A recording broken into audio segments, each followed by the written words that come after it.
రైతే రాజు అని అందరూ అంటారు. రైతే ఎన్ని మొక్క అంటున్నారు. రైతుకు మిగిలేదు ఏముందయ్యా? ఏమీ లేదు. బాగా చూసుకుంటే ఖాతా కోత వ్యాపారం చేసి ఓడుకుంది.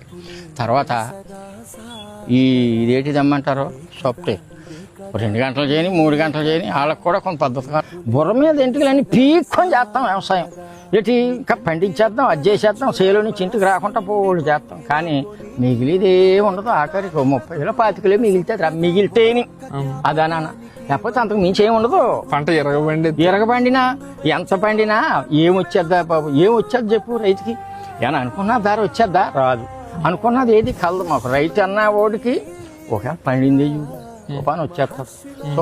సోపుగా దొంగుంటుంది. తడిగొట్టేసి పడుకోవాల్సిందే. ఇడు పిల్లలు ఎంత నీరాశగా పండించి మాపులు పోలనగా తడిగొట్టేసి పడుకోవాల్సిందే. ఏం చేస్తా? పడిపోయింది ఎలా చేతికి పట్టతో పడిపోవచ్చు, వెనకుంటా పడిపోవచ్చు.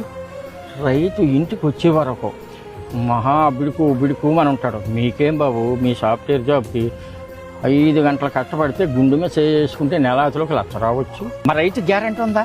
గవర్నమెంట్ ఏమైనా పూసుకుందా?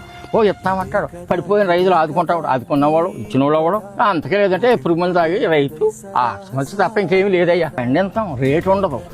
రేటు ఉన్నదే అనుకో అది పండదు. అది పండిందా అనుకో వర్షం వచ్చే గాలివాన పడిపోద్దు. వీడి పరిస్థితి ఏంటి? బిడ్డలు పెంచుకోవడం ఏంటి? రైతు తెచ్చిన బాకీ పని ఏంటి? కుర్రోళ్ళకి చదువులు, ఆడికి ఫీజు ఏమో 25,000 కట్టాలా. ఈ లోపల ఇంటికాడ సంసారం, ఈ వ్యవహారాలన్నీ ఎలా ఉంటుంది అనుకుంటున్నారా? కష్టపడి పండిస్తాం. కష్టపడి పండించిన రైతుకే తిండి ఉండదురా. ఇక చెప్పేదేముంది?